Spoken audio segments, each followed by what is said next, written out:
I know it can be nerve-wracking talking with clients, so today I'm going to give you some examples of what not to say and then give you a good example of what I would recommend saying to clients. My name is Morgan from FinePoints.biz and I love helping you guys get organized. Make sure you hit the thumbs up button and subscribe to my channel down below. All right, so the very first one is one of my most important and favorites, and that is do not say, I don't know how to do that. Because of course, as a bookkeeper, when you're getting a new client, there are definitely going to be things that you don't know how to do. In any new job, there are tasks you don't know that you haven't come across before. So instead, what I would recommend saying is, let me look into that and I'll get back to you. So you are a resourceful, capable bookkeeper, and you can pretty much find the answer to any question you have online through forums or through Googling or YouTube. So if you don't know your client's answer right off the bat, you don't have to advertise the fact that you don't know everything because you're not really expected to.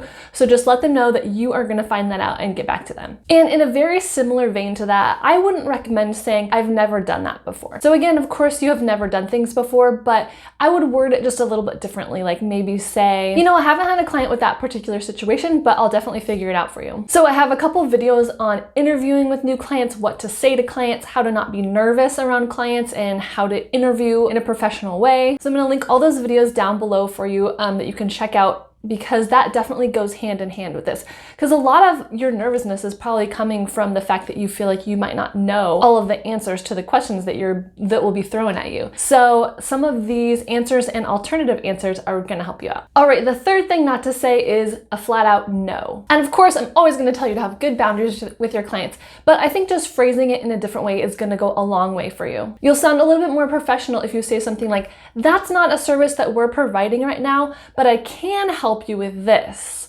or I can point you in the direction of someone who can. So then you're telling them that it's not that you don't want to help them, you want to help them, but you just don't have that as part of your services right now, but you will try to go the extra mile to help them out. Seth Godin once said famously in one of his blog posts that the biggest customer service question that people are trying to get answered is, why isn't this issue as important to you as it is to me as the client? So if you use some of these alternative problem-solving methods, if you need to say no, then that is going to go a long way in just showing that you care about the client and you are listening to what they're saying and you want to help them as much as possible, even if you can't provide that exact service. All right, the next one is do not say, I will give you the cheapest, the best bookkeeping rate around. Because you as a bookkeeper don't want to be known as the cheapest bookkeeper. You want to be known as the bookkeeper that gives the most value to your clients.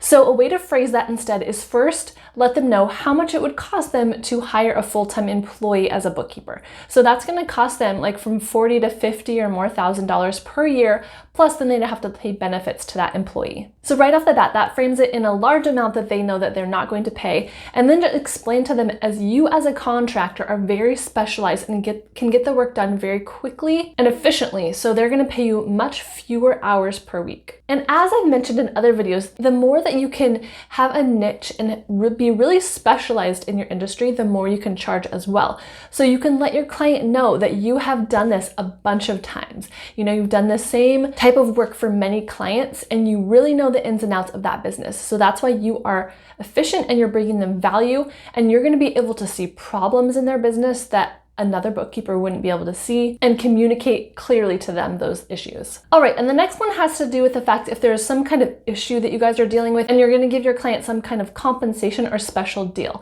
So I don't want you to say like, yeah, I'll give you this deal this one time as a special occasion. We're not going to do this normally. Instead, if you've already decided that you're going to give them this compensation, tell them we are happy to give you the 25% off this month as an apology for the problem that you encountered. And this example came from actually my own experience this week with two different customer service agencies.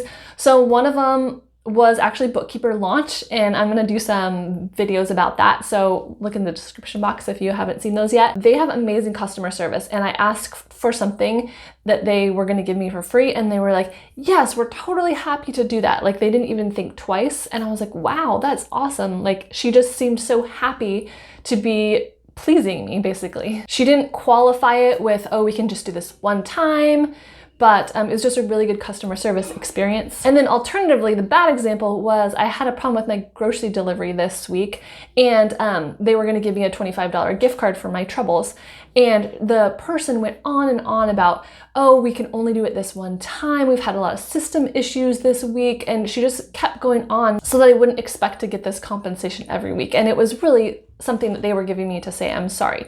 So that didn't leave me as a customer feeling very taken care of. So basically the point is anything that you're giving your customer or any discounts or anything, do it with a grateful and happy spirit. All right, and then do not say, oh, I'll get back to you later about that. I want you to instead give them an exact time and day that you're going to respond by. And I want you to apply this to all the communication you have with clients. So don't wait for them to come and ask you, like, where are you at in this project? Instead, you need to be giving them appropriate updates on where you are and when it's going to be done. Of course, you might run into problems sometimes, but it's always going to go over better with the client if you are proactive and tell them ahead of time, oh, this is taking, 2 more days than I thought. I will have it completed by this date. So always over communicate and be as specific as humanly possible. All right, and then the last little section of this video is just some really helpful customer service phrases that I think will go a long way in your business and your communication. All right, the first one is that I totally understand. So just make sure that you're listening to your client and you are expressing empathy for their problems. You understand what they're saying. Number 2 is I can definitely help with that. That kind of goes along with the grocery example, that if you're gonna help them anyways, make sure to do it with a happy spirit and a positive attitude. All right, the next one is great question. You can say great question. I always love it when teachers used to say that when I was in class. Great question, because it